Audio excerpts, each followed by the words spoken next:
창세기 2장 1절에서 3절까지 우리 한 목소리로 같이 봉독하겠습니다. 창세기 2장 1절에서 3절입니다.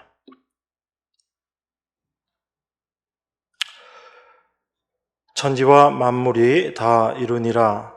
하나님의 지으시던 일이 일곱째 날이 이를 때 마치니 그 지으시던 일이 다함으로 일곱째 날에 안식하시니라. 하나님이 일곱째 날을 복주사 거룩하게 하셨으니 이는 하나님이 그 창조하시며 만드시던 모든 일을 마치시고 이날에 안식하셨음이더라. 아멘.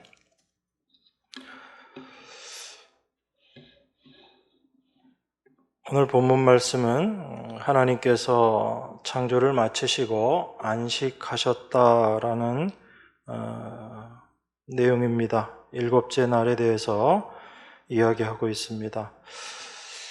여러분, 안식이 무엇이라고 생각하십니까? 우리가 이 내용을 정확하게 알지 못하면 참된 하나님의 은혜 가운데 거하는 삶이 무엇인지에 대해서 우리가 많이 오해를 하게 됩니다. 하나님께서 천지를 창조하시고 일곱째 날에 쉬신 이유가 하나님께서 피곤하셨기 때문에, 힘드셨기 때문에 쉬신 것이 아닙니다. 영이신 하나님께서 말씀으로 천지를 창조하셨다라는 것은 우리 인간이 생각하는 어떤 일을 했기 때문에 하나님께서 피곤하시고 힘드셨기 때문에 쉬신 것이 아닙니다. 하나님께서 그 하시던 모든 일들을 마치시고 일곱째 날에 쉬셨다, 안식하셨다라는 그 의미는 창조의 모든 그 과정들을 통해서 우리가 확인할 수 있습니다. 하나님께서 첫째 날, 둘째 날 쭉 이어서 창조를 하시면서 보시기에 좋았더라라고 말씀하십니다. 하나님 보시기에 좋았다라는 이야기입니다. 그리고 여섯째 날까지 이 천지 만물을 다 창조하십니다. 마지막에 사람을 창조하셨죠. 그리고 하나님께서 보시기에 심히 좋았다라고 그렇게 말씀하십니다. 그 하나님께서 좋았다라는 그 표현의 의미를 여러분들이 잘 이해하셔야지 됩니다. 우리가 혹시 오해하게 되면 이렇게 생각할 수 있습니다. 모든 천지 만물을 하나님께서 지으시고 제일 마지막에 사람을 창조하셨기 때문에 그 사람을 위한 창조였기 때문에 하나님께서 보시기에 좋았다 이렇게 생각할 수 있습니다. 그런데 그렇게 우리가 생각해 버리면 성경 전체를 하나님을 위한 말씀이 아니라 인간을 위한 이야기 정도로 그렇게 오해할 수 있게 되는 것입니다. 여러분, 분명히 아셔야지 될 것은 성경은 하나님의 일하심과 하나님의 영광을 드러내기 위해서 기록된 것이 성경입니다.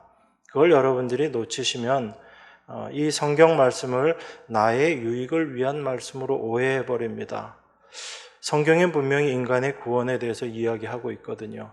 그런데 그 인간의 구원 자체가 목적이 아니라 하나님께서 인간을 구원해 내시고 또 인간을 창조하신 그 목적이 하나님의 영광을 찬미하기 위한 것, 이게 하나님께서 인간을 창조하신 목적이거든요. 그렇기 때문에 모든 성경은 하나님의 영광을 드러내기 위해서 기록된 것이다라는 것을 여러분들이 먼저 아셔야지 됩니다. 물론 그 하나님의 영광을 드러내는 과정 가운데 인간의 유익이 분명히 포함되어 있습니다. 그렇지만 그것 자체, 인간 자체가 목적이 아니다라는 것을 우리는 먼저 생각해야지 됩니다. 그래서 하나님께서 보시기에 좋았다라는 것은 인간을 위한 것이기 때문에 좋았다라는 것이 아니라 하나님께서 모든 것들을 창조하실 때 그 창조된 피조 세계에 하나님의 선하심이 드러났기 때문에 하나님께서 그것을 보시고 보기에 좋았다라고 말씀하시는 것입니다. 하나님의 속성이 하나님의 창조를 통해서 피조된 세계에 나타났기 때문에 하나님께서 그것을 보시기에 좋았다라고 그렇게 말씀하시는 거죠. 그러니까 이 창조에는 하나님의 선하심이 드러나고, 그리고 그 하나님의 선하심이 드러나는 것, 그게 바로 하나님의 만족이라는 것입니다. 그게 하나님께 좋았던 일이다라고 이야기합니다. 자, 그러면 하나님께서 보시기에 좋았다라고 말씀하시고 6일 동안 천지 만물을 다 창조하시고 7일째 하나님께서 안식하셨다라고 이야기합니다. 그랬을 때 그 안식의 의미가 무엇인가 우리가 생각을 해봐야지 되는 거죠. 단지 하나님의 속성이 드러났기 때문에 하나님께서 좋으셨다, 만족하셨다, 그걸로 끝나는 것이 아니라 그 상태가 어떠한 상태인가를 우리가 생각해야지 되는 것입니다. 하나님께서 일곱째 날에 안식하시면서 그 안식하시는 그 날을 복 주시고 거룩하게 하셨다라고 그렇게 말씀합니다. 거기에 우리가 생각을 해야지 되는 것입니다. 단지 하나님의 일하심이 완성되었기 때문에 보시기에 좋았고 하나님께서 그날을 복 주시고 거룩하게 하셨다, 이 정도의 이야기가 아니라 바로 안식이라는 것의 의미가 하나님께서 창조하신 그 모든 창조가 완성되었다라는 의미를 갖고 있습니다. 완성되었기 때문에 이제 더 이상 그 창조된 세계에 무엇을 더하거나 거기에 뭔가를 더해서 더 좋은 모습을 만들 필요가 없는 상태가 되었다라는 것입니다. 하나님이 그 모든 일들을 다 이루셨기 때문에 이제 거기에 하나님께서도 거기에 뭔가 더할 것이 없었고, 어떤 피조물도 그 상태보다 더 좋은 상태를 만들 수도 없지만 그렇게 할 필요가 없다라는 것을 함께 이야기하는 것입니다. 하나님께서 완성하셨다라는 그 말씀의 의미 자체가 더 이상 아무것도 손댈 필요 없이 그것이 가장 좋고 아름답고 복된 상태다라는 것을 우리에게 이야기하고 있는 것입니다. 그래서 인간들에게 안식을 지키라, 또 안식일을 지키라라고 하나님께서 말씀하신 그 이유가 무엇인지를 우리들은 잘 생각해야지 됩니다.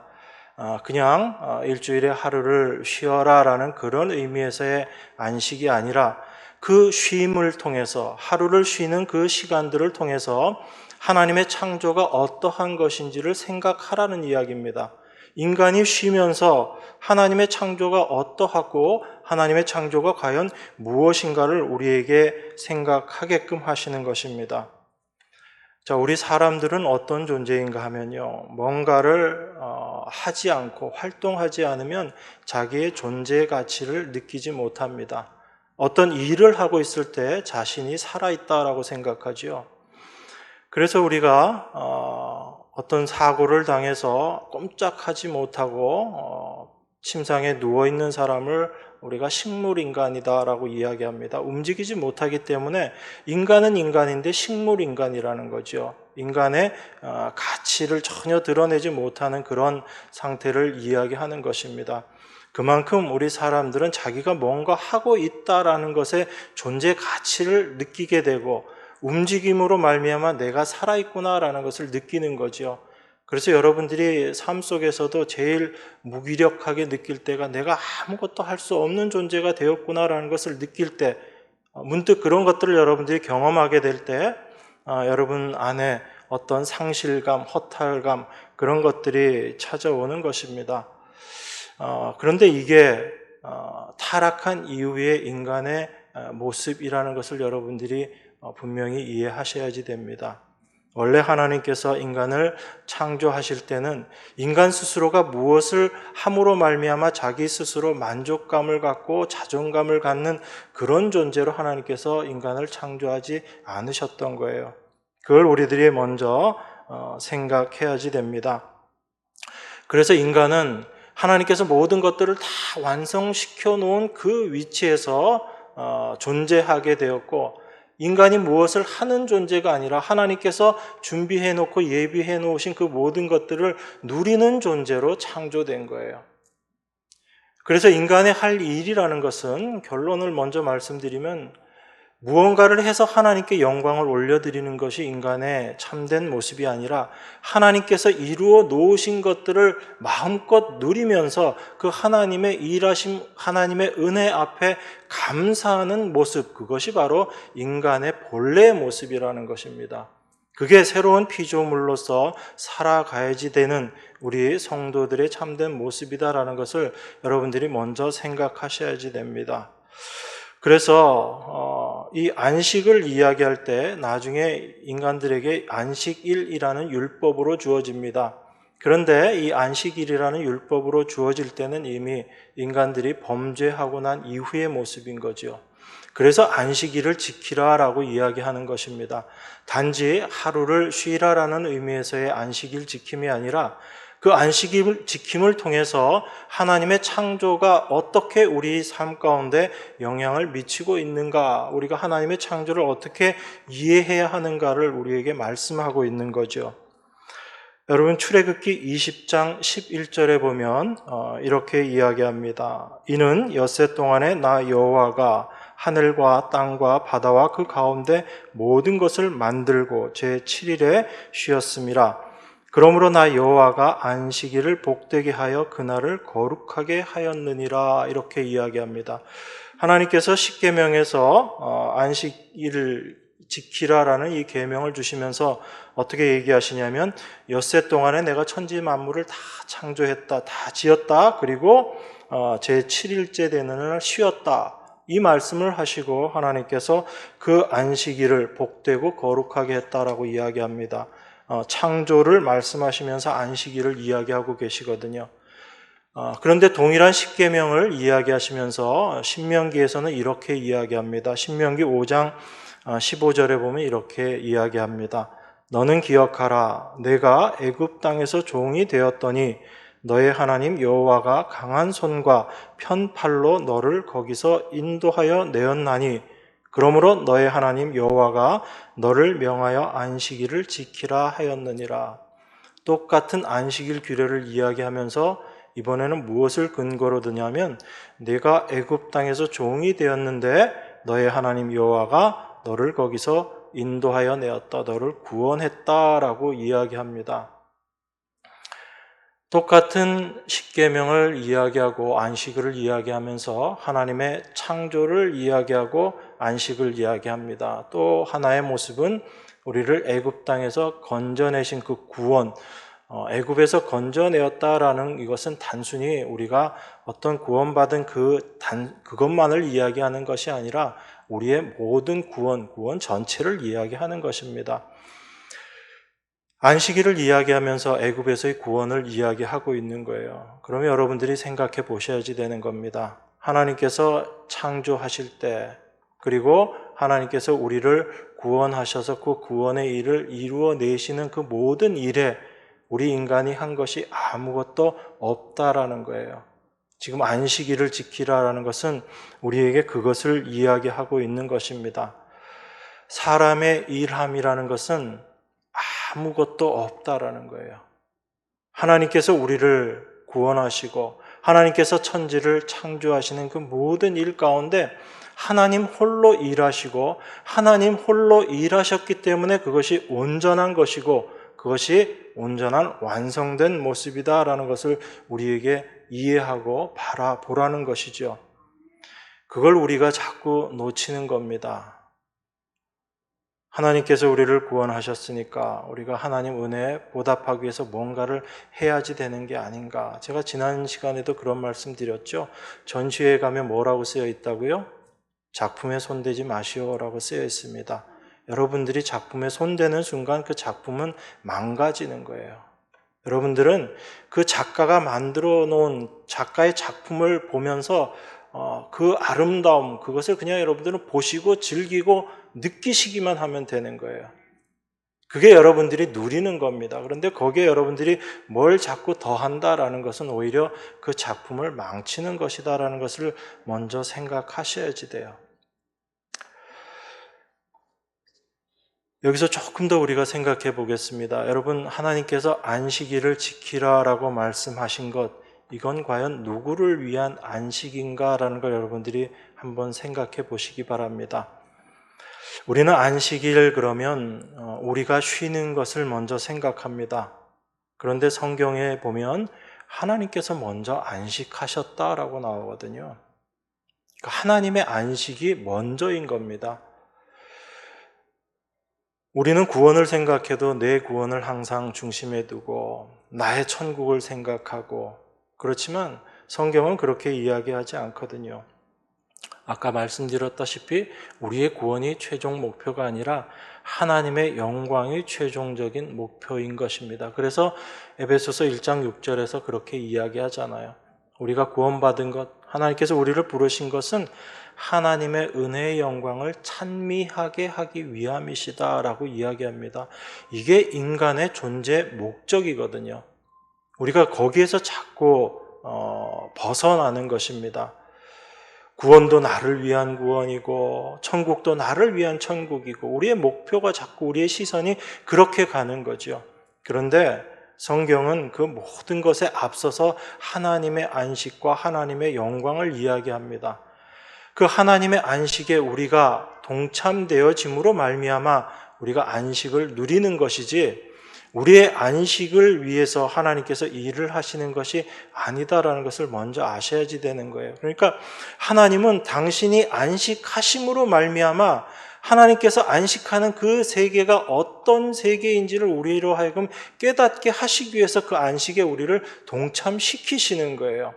그래서 우리가 그 하나님의 안식 가운데 들어가게 됐을 때 하나님의 일하심이 무엇인지, 하나님이 어떤 분이신지, 하나님은 무엇을 보시고 좋아하시는지를 알게 되는 거예요. 그 하나님의 안식 가운데 우리가 함께 들어갔을 때, 하나님은 우리의 어떤 일함과 우리의 수고와 우리의 노력을 기뻐하시는 분이 아니라 하나님 스스로 우리를 위해서 이루어 놓으신 그 모든 것들로 말미암아 기뻐하시고 즐거워하시는 분이시구나라는 것을 우리가 알게 되는 것입니다. 그걸 알게 될 때 하나님 앞에 우리가 무언가를 해서 하나님께 영광 올려드려야지 된다라는 그 생각을 내려놓게 되는 거예요. 그렇다고 해서 우리가 아무것도 안 하는 그런 존재로 살아가는 것은 아닙니다. 분명히 하나님께서 우리를 새로운 피조물로 다시 창조하셨어요. 그 새로운 피조물로서의 삶은 분명히 있습니다. 그런데 그 새로운 피조물로서의 삶이 무엇인지를 우리가 자꾸 오해하는 거예요.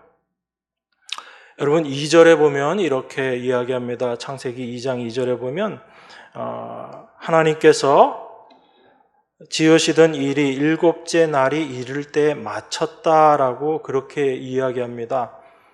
우리가 이 부분 말씀을 좀 잘 이해하셔야지 돼요. 히브리 원어에 보면 하나님의 창조가 7일째 완성되었다고 그렇게 표현되어 있습니다. 그런데 오늘 우리 이 본문에도 보면 하나님의 지으시던 일이 일곱째 날이 이를 때 마쳤다라고 이야기하죠. 천지 창조, 인간을 창조하는 것까지는 6일 동안에 다 마치셨어요. 그런데 하나님의 창조하시던 그 모든 일이, 하나님 지으시던 일이 일곱째 날이 이를 때 마쳤다라고 이야기하는 것은 하나님의 창조의 완성은 뭐까지 포함되어 있다는 얘기예요. 6일까지의 창조로 끝나는 것이 아니라 하나님의 안식하셨던 그 안식까지가 완전한 창조를 이야기하는 겁니다. 그러니까 6일 동안 천지를 창조하신 것하고 천지 만물을 창조하신 것과 7일째 하나님이 안식하신 것, 그 안식하심으로 말미암아 하나님의 창조가 완성되는 거예요. 제가 왜 이 말씀을 드리냐면 6일까지 창조가 완성되었다라고 생각하게 되면 그 목적은 인간이 목적이 되어버립니다. 그죠? 모든 것들을 창조하시고 하나님께서 창조의 완성을 인간을 창조하신 것으로 창조의 완성으로 생각하면 창조의 목적이 인간이 되어버리는 거예요. 인간을 위한 창조가 되는 겁니다. 그런데 하나님께서 안식하신 그 안식까지 포함해서 그 안식으로 창조가 완성되었다라는 것, 그것이 바로 하나님의 안식이 포함되어 있는 창조라는 이야기죠. 그것이 창조의 목적이 되는 것입니다. 그래서 제가 6일이 아니라 7일이다라고, 창조의 완성이 7일이다라고 이야기하는 거예요. 안식까지 포함된 그것, 하나님의 안식이 포함된 그것이 창조의 완성이다라고 이야기하는 겁니다. 그래서 우리는 지금 개역 한글 성경 보고 있는데 개역 개정 성경에는 어떻게 표현하고 있냐면 2절을 하나님이 그가 하시던 일을 일곱째 날에 마치시니라고 해서 좀 더 분명하게 표현해 놨어요. 이 부분을. 그래서 여러분들이 좀 여러 가지 성경 내용들 좀 보셔야지 됩니다. 우리 한 가지만 보시지 마시고 개역 개정 성경이 좀 잘못 해석한 부분도 있고 그렇지만 어떤 부분들은 원래 원어의 의미를 더 자세하게 잘 설명해 놓은 구절들도 있습니다. 그런 건 여러분들이 말씀을 보시면서 확인하셔야지 되는 거예요. 자, 그래서 하나님께서 그 일곱째 날을 복 주셨다라고 이야기하는 것입니다. 단순히 그냥 그 일곱째 날 시간을 복 주셨다라는 의미가 아니거든요. 그런데 이 안식일 지킴을 사람들은 시간을 지키고 날을 지킴으로 생각하니까 그날 아무것도 안 하는 것, 그걸 안식일 지키는 것이다 라고 생각하지만 지금까지 여러분 저하고 나눈 이 말씀들을 생각해 보면 안식일을 지킨다라는 건 단지 그 하루를 쉬는 것이 아니라 하나님께서 하신 일을 생각하라는 거죠. 그 하나님의 창조를 생각하시면서 안식일을 통해서 우리가 무엇을 알아야지 되는가를 분명히 그 안식 지킴을 통해서 생각해야지 되는 것입니다. 일곱째 날에 하나님께서 그 모든 일들을 완성하시고 안식하셨다라는 그 일곱째 날, 그날을 복 주시고 거룩하게 하셨거든요. 그러면 그 일곱째 날이라는 것은 하나님께서 모든 것들을 창조하신 그 모습 그대로 있었던 날이에요. 그대로 있었던 그날, 아무것도 바뀌지 않고 하나님이 창조하셨던 그 모습 그대로 있었던 그 날을 하나님께서 복 주시고 거룩하게 하셨다라는 이야기가 되잖아요. 그러니까 우리에게 있어서 복의 상태, 우리에게 있어서의 거룩의 상태는 어떤 거예요?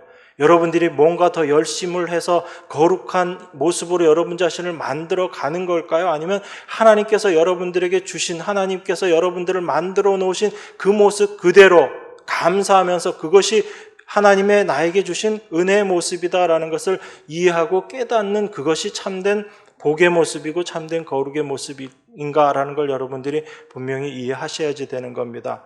우리의 복된 상태, 우리의 거룩의 모습은 하나님께서 우리에게 허락하신 그 모습, 그것이 바로 우리에게 가장 복된 모습이다라는 걸 여러분들이 생각하셔야지 되는 겁니다. 그러니까 하나님 입장에서 있어서는 하나님께서 창조하시고 하나님이 만들어 놓으신 그 상태가 그대로 유지되는 것, 그대로 있는 것, 그것이 바로 가장 복되고 거룩한 상태다라는 것을 여러분들이 이해하셔야지 되는 거예요. 그래서 인간이 할 일은 아무것도 없다라는 것을 여러분들에게 계속 제가 말씀드리는 것입니다. 그런데 그 하나님의 안식이 어떻게 해서 깨어지게 돼요? 인간의 범죄함으로 말미암아 깨어지게 됩니다. 그 하나님의 안식이 깨어지심으로 말미암아 하나님께서 재창조, 새 창조의 일을 예수 그리스도를 통해서 이루어 내시는 거죠. 그래서 예수님께서 유독 안식일 날 일하시잖아요. 그 안식이 깨어진 모습이 어떤 모습인가? 안식일 날 병자들을 고치시고 그 모든 일들을 하시는 모습이 뭐예요? 여러분, 병이라는 게 뭐를 우리에게 드러내고 보여주는 거라고 말씀드렸죠? 죽음을 우리에게 보여주는 게 병입니다.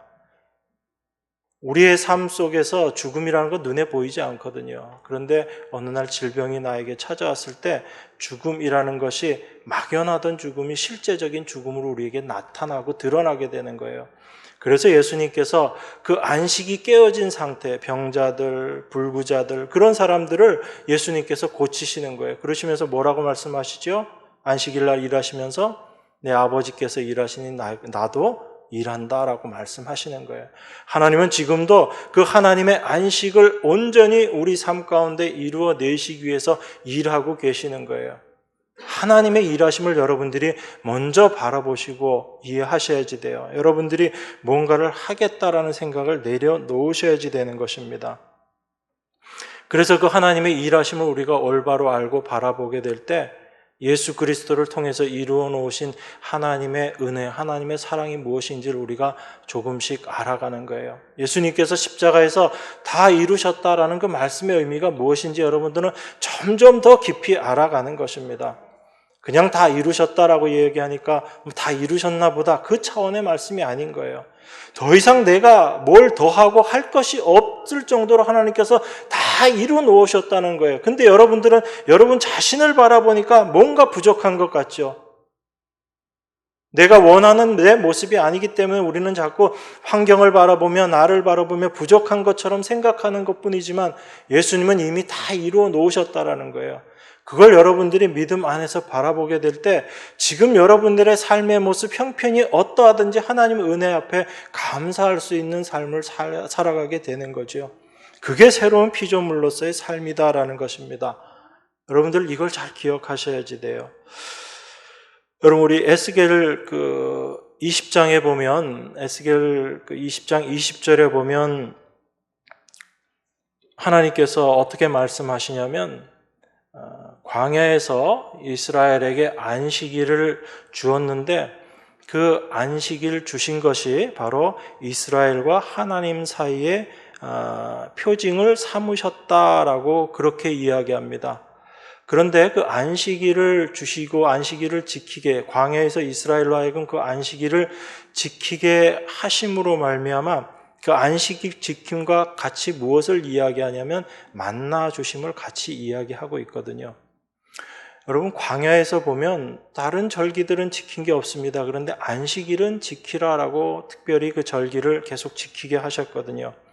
그러면 하나님께서 그 안식일을 통해서 이스라엘과 하나님 사이에 표징을 삼으셨다라고 그렇게 이야기해요. 그 표징이라는 것이 무엇이냐면 이스라엘과 하나님 관계는 어떤 관계인지를 드러내는 것, 그게 표징이거든요. 그런데 그 표징으로 안식일을 주셨다라고 이야기합니다.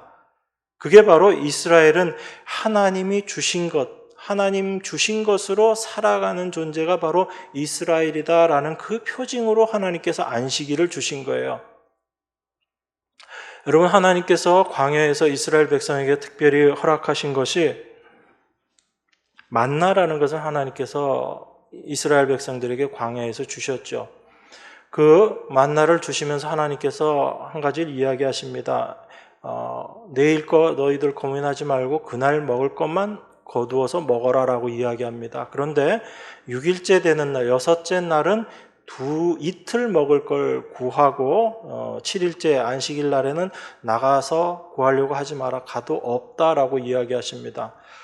자, 그렇게 해서 6일째 되는 날은 이틀치를 걷어서 먹거든요. 그리고 7일째 안식일 날에는 그들이 아무것도 하지 않지만 여전히 먹습니다. 어떻게 먹죠? 6일째 하나님께서 주신 걸 가지고 먹는 거예요. 그러니까 안식일을 쉬면서도 여전히 그들이 만나를 먹을 수 있는 것은 그 안식일 시간 동안에 무엇을 생각하라는 것이냐면 그들이 안식일 날 아무것도 하지 않고 일하지 않았지만 여전히 하나님의 은혜로 말미암아 그들이 먹고 산다라는 것을 생각하라는 거예요. 그냥 아무 일 하지 말고 있으라는 이야기가 아니라 나는 아무것도 하지 않고 있었지만 하나님의 은혜로 말미암아 먹을 것이 끊어지지 않았더라라는 것을 그들은 그 안식일 날 만나를 먹으면서 그걸 드러내는 거거든요. 그게 바로 하나님과 이스라엘 사이의 표징이 되어 있는 거예요. 그러니까 이스라엘은 어떻게 살아간다라는 얘기입니까? 이스라엘의 노력과 힘과 열심으로 살아가는 것이 아니라 하나님의 은혜로 살아간다라는 것을 안식일과 그 만나를 통해서 보여주신 거거든요. 여러분들이 살면서 과연 어떻게 생각하시면서 사십니까? 여러분은 내가 누구의 힘으로 살고 있다라고 생각하세요? 여러분들이 열심과 수고와 노력으로 살아가고 있다라고 생각하세요? 아니면 하나님의 은혜로 여러분들이 살아가고 있다라고 생각하세요? 우리가 입으로는 하나님의 은혜를 이야기하지만 사실 삶 속에서 정말 그 하나님의 은혜를 깊이 느끼고 그 은혜 앞에 감사하는 사로 사실 잘 살아가질 못해요.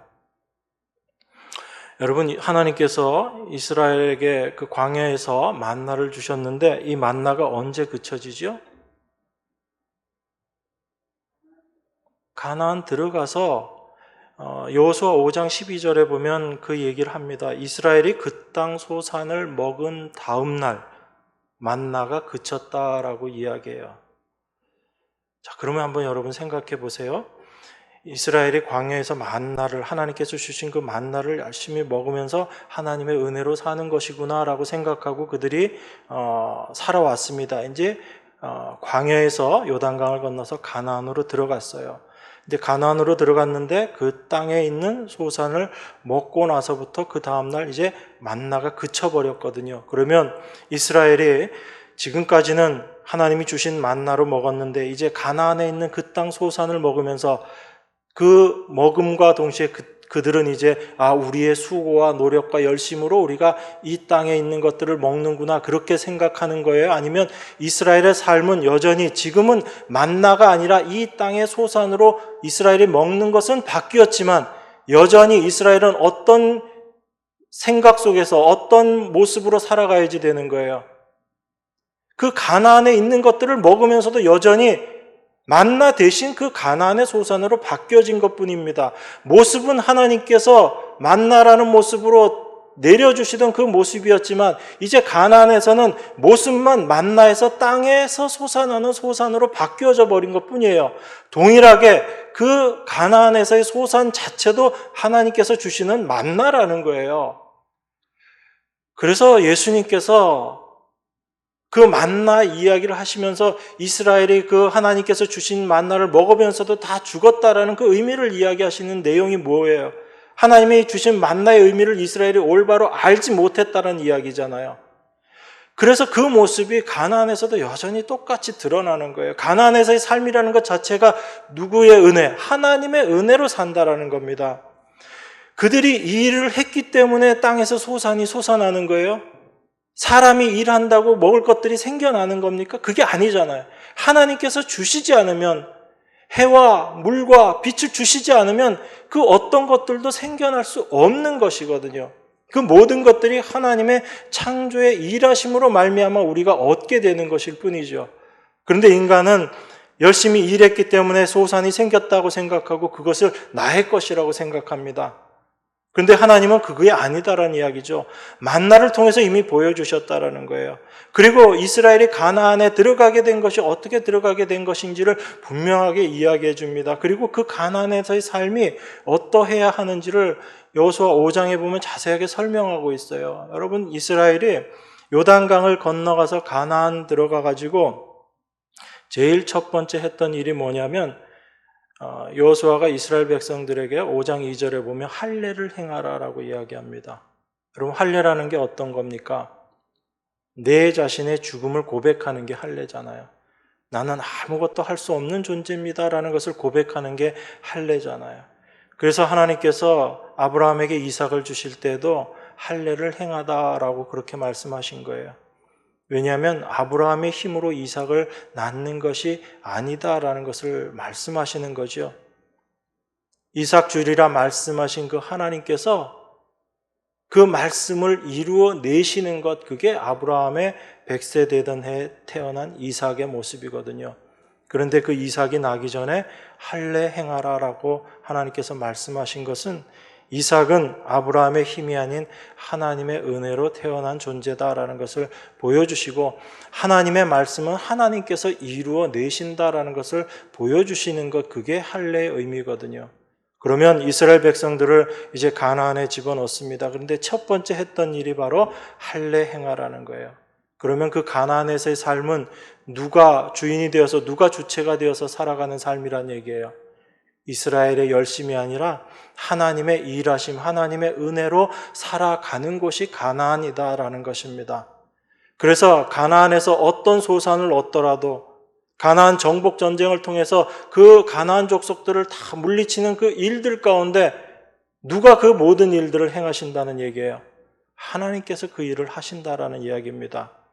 그런데 이스라엘이 그 하나님의 은혜를 잊어버렸을 때 범죄하는 모습으로 떨어지는 걸 우리는 구약의 말씀들을 통해서 다 보고 있는 거예요. 그게 바로 인간의 모습이다라는 것을 우리에게 이야기하고 있죠. 여러분, 하나님의 은혜로 가나안에 들어갔던 이스라엘이다라고만 생각하면 이스라엘은 가나안에서 어떤 삶을 살아야 맞아요? 하나님의 은혜만 고백하며 승리의 삶을 살아야 되잖아요. 그런데 이스라엘이 과연 그렇게 살았어요?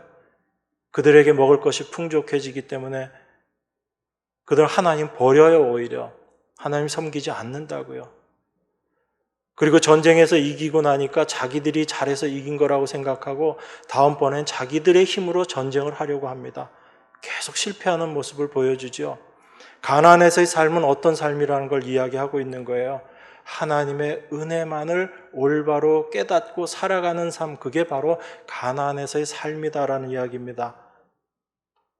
그 삶 가운데 인간들이 일하고 수고하고 하는 부분들도 다 있죠. 그렇지만 그렇게 일할 수 있는 것조차도 하나님의 은혜다라는 것을 우리가 알게 되는 거죠. 그러니까 우리가 몸이 건강하지 않을 때는 잘 모릅니다. 일하는 것, 내가 열심히 일하는 거지, 내가 수고하는 거지, 그렇게 생각해요. 그런데 여러분들이 몸이 아파져서 아무것도 할 수 없는 상황이 됐을 때 여러분들이 고백하는 게 있습니다. 아, 움직이고 일하는 것도 하나님의 은혜였구나라는 걸 우리가 알게 되는 거죠. 그게 성도들의 삶의 모습이거든요. 그리고 나서 이스라엘 백성들이 할례를 행하고 나서 그 다음에 행한 게 뭐냐면 유월절 지키라는 겁니다. 유월절이라는 건 어떤 거예요?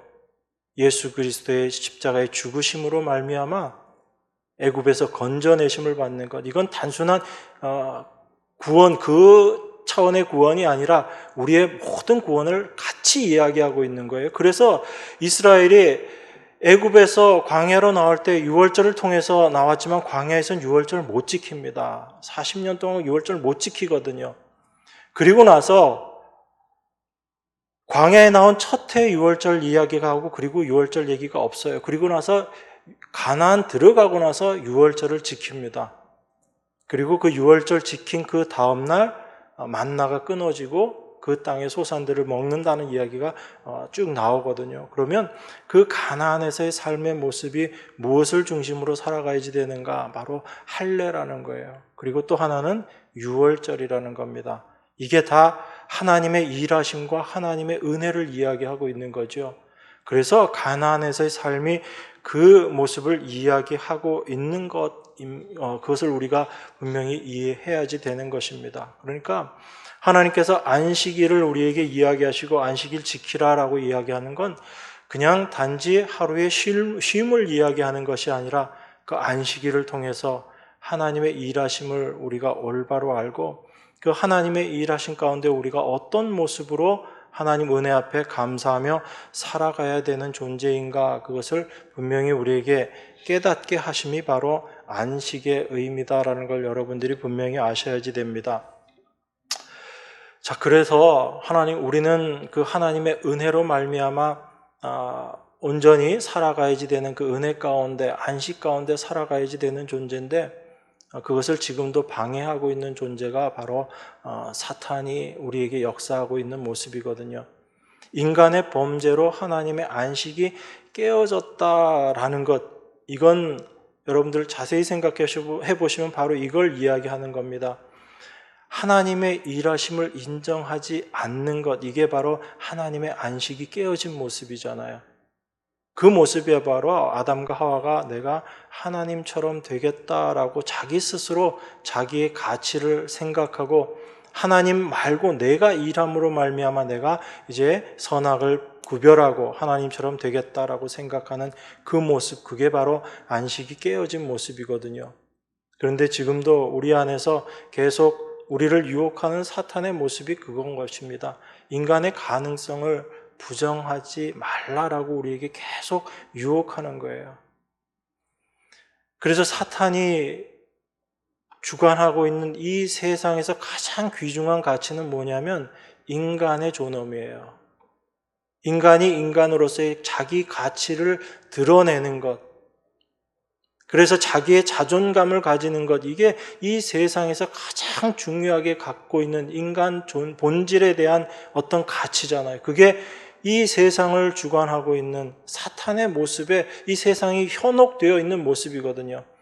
그래서 세상은 하나님을 인정하지 않는 거예요.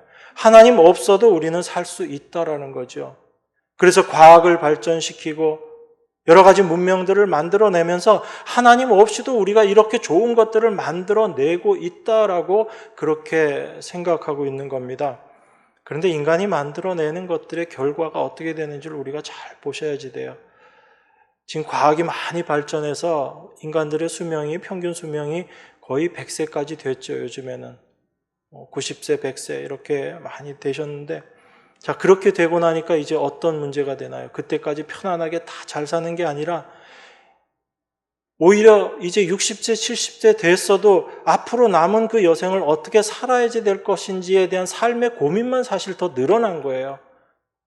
10년, 20년 더 오래 살게 된 것이 기쁘고 즐거워야 되고 오직 그냥 유익이 되어야지 되는데 오히려 그것 자체가 인간에겐 또 하나의 짐이 되어버린 모습인 거죠.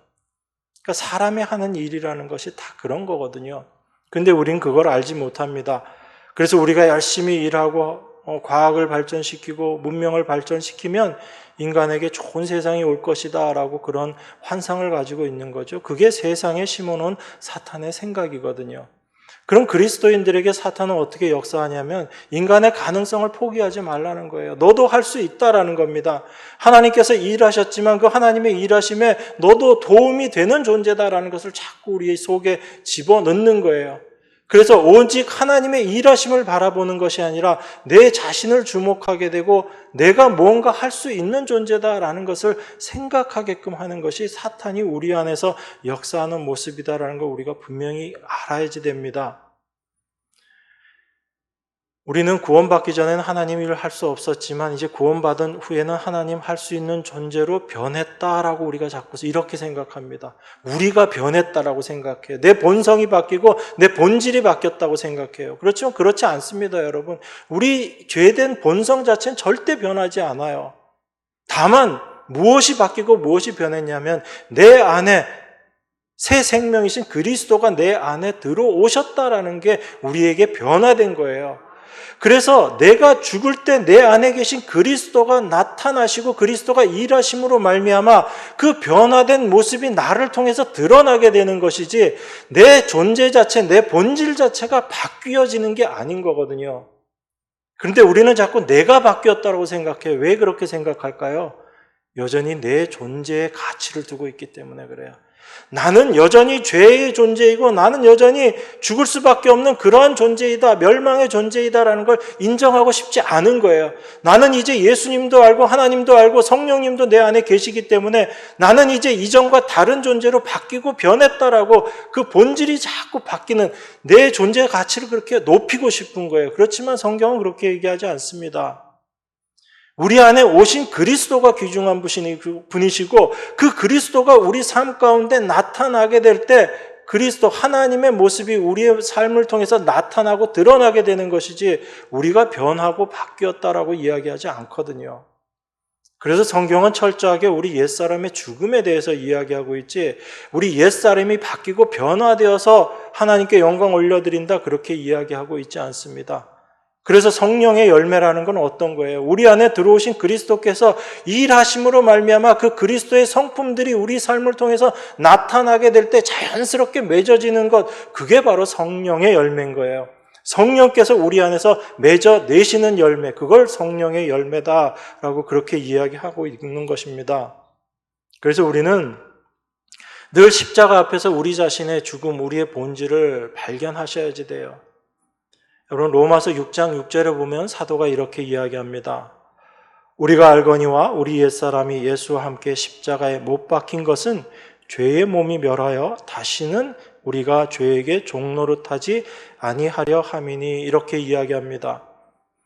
우리 옛사람이 예수와 함께 십자가에 못 박혔다라고 이야기해요. 그리고 그것이 우리 죄의 몸이 멸한 것이다 라고 이야기합니다. 그리고 그렇게 우리의 죄의 몸이 멸하여진 것, 그것은 바로 죄에게 종노릇하지 않게 하는, 이 죄라는 것 자체를 여러분들이 어떤 나쁜 짓 그런 의미로 생각하지 마시고 죄라는 것 자체가 사탄에게 잡혀 있는 존재, 내가 하나님처럼 되려고 한다라는 그 생각을 가지고 살아가는 것, 하나님 없이 살겠다라는 것, 이게 바로 죄의 모습이거든요. 이게 죄의 종노릇하는 모습입니다. 우리는 자꾸 살인하고 사기치고 이런 것들을 죄라고 생각하는데 사실 그건 그냥 죄로 말미암아 나타나는 결과물, 열매일 뿐인 거예요. 참된 죄는 뭐냐면 죄의 본질은 하나님 없이 내가 살겠다라는 것, 그것 자체가 바로 죄의 모습이거든요. 그럼 죄의 종노릇하는 모습이 바로 그런 것이라는 겁니다. 그런데 우리 옛사람이 예수와 함께 십자가에 못 박힌 것을 죄의 몸이 멸한 것이다라고 이야기해요. 그럼 우린 자꾸 이 멸했다라는 것을 어떤 물리적으로 우리 몸이 죽어버렸다, 그래서 아무것도 느끼지 못하는 그 모습으로 자꾸 생각한다고요. 그런데 사도는 동일한 그 6장에서 뭐라고 이야기하냐면 6장 11절에서 이렇게 이야기합니다. 이와 같이 너희도 너희 자신을 죄에 대하여는 죽은 자요 그리스도 예수 안에서 하나님을 대하여는 산 자로 여길지어다라고 이야기해요. 여긴다라는 건 어떤 거죠? 물리적으로 죽었다, 그렇기 때문에 그냥 죽은 거야 라는 그 의미가 아니라 우리는 여전히 내 육의 살아있음들을 경험하지만 이게 이미 예수님과 함께 십자가에 못 박혀 죽었다라는 것을 말씀을 통해서 믿음 가운데 있게 될 때 그걸 우리는 죽은 존재로 여기게 되는 거예요. 그런데 우린 자꾸 물리적으로 어떤 죽은 모습을 생각하기 때문에 내 안에선 이런 것도 나오면 안 되고 저런 것도 나오면 안 되고라고 생각하는 거죠. 물론 경험적으로는 각 여러분들 개개인에 따라서 내 육의 죽은 것을 체험적으로 어떤 것들을 경험하는 그런 순간들도 있긴 해요. 십자가를 통해서 하나님께서 보여주신 그 모습 속에 내가 같이 매달린 것들을 눈으로 확인하는 그런 환상을 경험하기도 하고, 그건 여러분들의 개인적인 경험일 뿐이지만 정말 중요한 성경의 말씀은 뭐라고 얘기하냐면 우리는 예수 그리스도 안에서 하나님에 대하여 산 자로 여기는 것이고 죄에 대하여는 죽은 자로 여기라는 것입니다. 이게 우리 안에 하나님의 말씀이 믿음으로 들어오게 됐을 때 우리가 깨닫게 되는 거거든요. 이 동일한 말씀을 사도가 갈라디아서에서 갈라디아 2장 19절 20절에서 이렇게 이야기합니다. 여러분 아주 잘 아시는 말씀이잖아요. 내가 율법으로 말미암아 율법을 향하여 죽었나니 이는 하나님을 향하여 살려 함이니라. 내가 그리스도와 함께 십자가에 못 박혔나니 그런즉 이제는 내가 산 것이 아니요 오직 내 안에 그리스도께서 사신 것이라. 이제 내가 육체 가운데 사는 것은 나를 사랑하사 나를 위하여 자기 몸을 버리신 하나님의 아들을 믿는 믿음 안에서 사는 것이라. 사도가 로마서에서 이야기한 것을 갈라디아에서 똑같이 이야기합니다. 그런데 사도가 내가 그리스도와 함께 십자가에 못 박혔다라는 것을 어떻게 설명하고 있냐면 그게 19절에서 내가 율법으로 말미암아 율법을 향하여 죽었나니라고 그렇게 이야기해요. 그러니까 율법이라는 게 어떤 거예요, 여러분? 율법이라는 게 내가 그 율법을 지켜서 하나님의 뜻, 하나님의 의를 이룰 수 있다라는 것이 율법에 사로잡혀 있는 생각이거든요. 그래서 율법을 지킴으로 말미암아 내가 구원받아야 되겠다, 하나님 백성 되어야 되겠다라고 생각한 것이 유대인들의 모습이었고요. 그런데 하나님께서 율법을 주신 목적은 그게 아니다라고 우리가 알고 있죠, 분명히. 하나님께서 그 율법을 지켜서 구원받으라는 것이 아니라 그 율법을 통해서 우리는 도무지 구원받을 수 없는 존재구나라는 것을 깨닫게 하시기 위해서 율법을 주신 거거든요. 아무것도 할 수 없는 존재다라는 것을 깨닫게 하시기 위해서 율법을 주신 거예요. 겉으로 율법 지킴을 아무리 열심히 지킨다고 해도 그 속으로 율법을 지킬 수 없는 것을 알아라라는 것이 예수님께서 말씀하신 거잖아요. 형제를 미워하는 것이 이미 살인한 것이고 음욕만 품어도 간음한 것이다라고 말씀하시는 예수님의 그 말씀 속에서 그 어떠한 존재도 율법 지킴으로 나아갈 수 없다라는 걸 우리에게 보여주시는 거잖아요. 그럼 우리가 할 수 없으면 우리는 어디로 갈 수밖에 없는 거예요? 하나님께로 갈 수밖에 없거든요. 예수님께로 갈 수밖에 없거든요. 그래서 율법은 우리를 예수님께로 인도하는 것이지 율법을 통해서 우리 율법을 지켜서 우리가 하나님의 은혜 가운데 나아가는 게 아니잖아요. 그러면 내가 율법으로 말미암아 율법을 향하여 죽었다라는 이 말씀의 의미가 바로 내가 그리스도와 함께 십자가에 못 박혔다라는 것을 설명하고 있는 거거든요. 내가 할 수 있다는 나의 의지, 나의 생각, 나의 계획, 나의 뜻, 이 모든 것들이 죽었다라는 것이 내가 율법을 향하여 죽었다라는 그 의미의 말씀이거든요. 그게 내가 그리스도와 함께 십자가에 못 박혔다라는 것이고, 내가 이제 사는 것은 그리스도 안에서 내가 사는 것이고, 그리스도 안에 사는 삶의 모습이 무엇인가 하면 내 힘으로 사는 것이 아니라 나를 위해서 십자가에 달려 죽으신 예수 그리스도를 믿는 그 믿음, 그 믿음만으로 살아가는 그 삶의 모습이 바로 내가 십자가에 달린 자로서 살아가는 삶의 모습이다라는 것을 지금 이야기하고 있는 겁니다. 그래서 사도가 고린도전서에서 그렇게 이야기하는 거예요. 나의 나 된 것은 하나님의 은혜로 된 것이다 라고 그렇게 이야기합니다. 내게 주신 하나님의 은혜가 헛되지 아니해서 내가 다른 사도들보다 더 많이 수고했다라고 이야기해요. 그런데 그 모든 것이 오직 나와 함께 하신 하나님의 은혜다라고 이야기합니다. 이게 무슨 얘기예요? 하나님이 내 안에서 그 일을 다 하셨다는 이야기예요. 사도가 다른 어떤 사도들보다 더 열심히 수고하고 애썼지만 그 모든 일들을 누가 했다는 이야기예요? 내 안에 계신 하나님께서 하셨다는 이야기예요. 그러면 가나안에서 살아야 되는 이스라엘 백성들은 어떤 삶을 살아야지 되는 거예요? 그들이 열심히 수고하고 일해서 땅의 소산들을 먹습니다. 그리고 하나님 말씀대로 가나안 족속들을 향해서 정복 전쟁을 하면서 싸워서 승리를 해내요. 그런데 그 모든 일들이 누가 이루어 주신 일이란 얘기예요? 하나님께서 하신 일이라는 거예요. 그걸 알고 그 하나님 은혜로 살아가는 것, 그게 바로 가나안에서의 삶이라는 겁니다. 그게 안식 속에서 살아가는 삶의 의미고, 내 열심, 내 수고로 뭔가를 만들어내는 삶이 아니라 하나님께서 모든 것들을 이루어 놓으시고 하나님께서 하신 그 모든 일들 앞에 감사함으로 살아가는 것, 하나님의 은혜만을 고백하면서 살아가는 것, 그게 참된 안식 속에서 살아가는 삶이고, 그것이 가나안에서의 삶이란 얘기예요. 그래서 예수님께서 오셔서 뭐라고 이야기했어요? 수고하고 무거운 짐진 자들아 다 내게로 오라, 내가 너희를 쉬게 하겠다라고 말씀하셨잖아요. 그런데 우리는 그 예수님 안에 들어가서도 쉬지 못하고 열심히 자기 일을 하면서 하나님 앞에 뭔가를 자꾸 드러내려고, 하나님 앞에 뭘 갖고 와서 칭찬받겠다고 생각하는 것, 그게 오히려 하나님의 안식, 하나님의 일하심을 무시하는 인간의 죄에 잡혀서 죄의 종노릇하고 있는 모습이라는 걸 우리가 자꾸 까먹는 거예요. 잊어먹는 겁니다. 여러분, 참된 안식은 하나님 안에서 쉬는 거예요.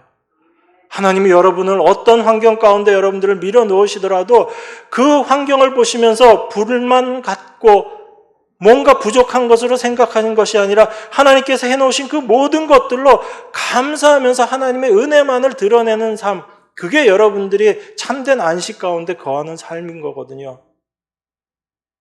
근데 우리의 삶이 그렇지 못한 것은 여전히 내가 내 자신만을 바라보고 있기 때문에 그런 거예요. 여러분, 하나님께서 천지 만물을 다 창조하시고 보시기에 좋았고 인간을 창조하시고 나서 보시기에 심히 좋았다라고 이야기합니다. 그 보시기에 심히 좋았던 아담과 하와의 상태를 한번 생각해 보세요. 아담과 하와가 어떤 모습으로 있었죠? 벗은 모습으로 있었어요. 아무것도 안 입고 있었습니다. 그 벗은 모습으로 벌거벗고 아무것도 한 것도 없이 그냥 하나님께서 창조해 놓으신 그 세상 가운데 있었을 때 하나님께서 그걸 보시고 심히 좋으셨던 거예요. 성도의 삶은요, 우리의 기쁨을 추구하는 삶이 아니라 하나님의 기쁨을 추구하는 삶이잖아요. 여러분 늘 입으로 그렇게 이야기하시잖아요. 하나님의 영광을 위해서 여러분들 살아야지 된다고.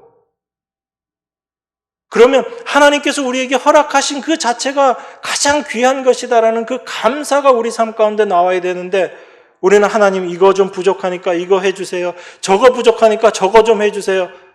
과연 그것이 하나님의 영광을 드러내는 삶이냐라는 거예요. 하나님이 행하신 일이 뭔가 부족한 것 같아서 내가 거기에다가 뭔가를 더해서 내 열심과 나의 수고를 더해서 하나님께 영광 올려드리겠다라고 생각하는 것 자체가 얼마나 죄된 생각인지를 여러분들이 먼저 아셔야지 되는 겁니다.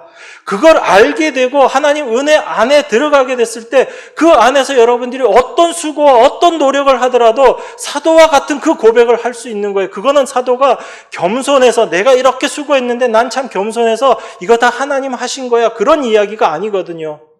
사도는 진정으로 알았던 거예요. 자기가 이전에 어떤 존재인지를 알았기 때문에 지금 내가 하나님의 일을 할 수 있다라는 것 자체가, 내 삶을 다 들여서 내가 죽도록 충성하는 이 충성조차도 내 의지, 내 뜻, 내 힘, 내 능력이 아니라 하나님께서 내 안에서 일하심으로 말미암아 되어진 것이구나라는 것을 알고 그걸 감사했던 거예요. 그게 성도들의 삶의 모습입니다. 여러분들이 그걸 올바로 알지 못하면 참된 안식이 무엇인지 알지 못해요. 내가 뭘 수고하면 수고한 것이 내 자랑이 될 수밖에 없고, 내가 뭔가를 하고 나면 내 옆에서 하지 않은 형제자매와 나를 자꾸 비교할 수밖에 없는 거예요. 저 형제 왜 저러나? 나보다 뭐 못하면 그저 욕하고 나보다 잘하면 괜히 자존심 상해가지고 있고 그 안에서 어떻게 형제 자매에 대한 사랑이 나올 수 있습니까, 여러분? 참 하나님의 사랑을 알게 된다면 내가 어떠한 존재인지를 알았기 때문에 하나님의 사랑과 은혜를 아는 거잖아요. 여러분 요즘 가정예배 보시면서 무슨 생각하세요? 요한 사도의 그 모든 말이 하나님의 사랑을 이야기하고 있잖아요. 하나님의 사랑을 너희가 아느냐를 계속 이야기하는 거거든요. 그냥 형제 사랑해라 그 얘기하고 있는 게 아니라 너희가 정말 하나님을 사랑한다면, 하나님의 사랑을 안다면 그건 바로 내 본질, 내 모습이 어떠한지를 알았다라는 이야기거든요. 내가 어떠한 자인데 하나님이 나를 구원하여 주셔서 하나님 자녀 되게 해주셨다는 걸 알았다는 거거든요. 내 모습이 어떠한지, 내 본질이 어떠한지를 알았는데 형제 자매를 바라볼 때 어떻게 나와 다르게 보여요? 하나님의 은혜 안에 거하는 동일한 사람들인데 그래서 형제 자매를 사랑할 수밖에 없다라는 거예요. 하나님을 사랑하게 되면 그게 우리들의 삶 가운데 드러나야지 되는 겁니다. 아담과 하와가 벌거벗었지만 그 벌거벗은 그 상태에서 하나님만 바라보는 거예요. 자기 자신 모습 바라보면서 왜 벗었지? 이건 범죄한 아담과 하와의 모습이거든요. 하나님 은혜 가운데 있는 그 모습은 벗었지만 자기를 바라보는 것이 아니라 하나님을 바라보는 거예요. 하나님을 바라볼 때 하나님께서 이루어 놓으신 그 모든 것들이 나에게 은혜로 보여지게 되고 하나님이 어떤 분이신지를 올바로 알게 되는 것입니다. 그것이 새로운 피조물로서의 삶인 거예요. 여러분들이 하나님의 기쁨을 위해서 해야 될 것 아무것도 없습니다. 여러분들이 뭘 하려고 하지 마세요. 여러분들이 하려는 걸 내려놓게 될 때 여러분 안에서 일하시는 하나님의 일하심에, 하나님의 말씀에 여러분들이 순종되어지는 거예요. 그게 여러분들이 안식하셔야지 되는 모습입니다. 이 땅을 새로운 피조물로 살아야 되는 우리 성도들은요, 오직 나를 살리신 하나님의 은혜만을 생각하시면서 그 하나님의 은혜로 내가 오늘 하루도 지금 이 순간도 살아갑니다라는 것을 고백하는 그 삶을 사는 자, 그게 바로 새로운 피조물로서의 삶의 모습이다라는 걸 여러분 분명 기억하셔야지 됩니다. 나중에 새 하늘과 새 땅에 가면요, 전부 이런 사람들로만 모여 있는 거예요. 하나님은 새 하늘과 새 땅을 이러한 사람들로만 다 모아놓으시는 거예요.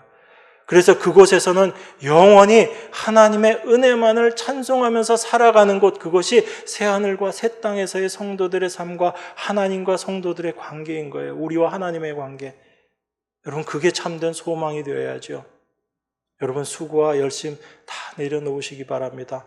오직 하나님을 바라보시고 나는 오늘도 하나님의 은혜로 삽니다. 이 고백이 여러분 안에서 정말 진심으로 나오는지 그것을 여러분들이 성찰하시면서 그걸 묵상하시면서 날마다의 삶을 살아가는 여러분과 제가 되기를 원합니다.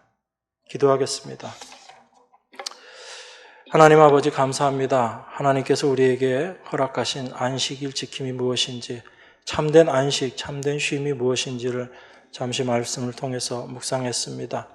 우리에게 주신 주님의 말씀인 줄 믿습니다. 성령께서 온전히 올바로 깨닫게 하시고 그 안식의 삶 가운데 저희들과 함께 하심을, 또한 그 안식의 삶을 온전히 누리는 저희들 될 수 있도록 역사하여 주시옵소서. 예수 그리스도께서 다 이루신 그것이 무엇인지 우리 안에 분명히 깨달아지게 하시고 그 하나님의 은혜만을 날마다 감사하며 살아가는 저희들 될 수 있도록 축복하여 주시옵소서. 귀하신 예수 그리스도 이름으로 기도드리옵나이다. 아멘.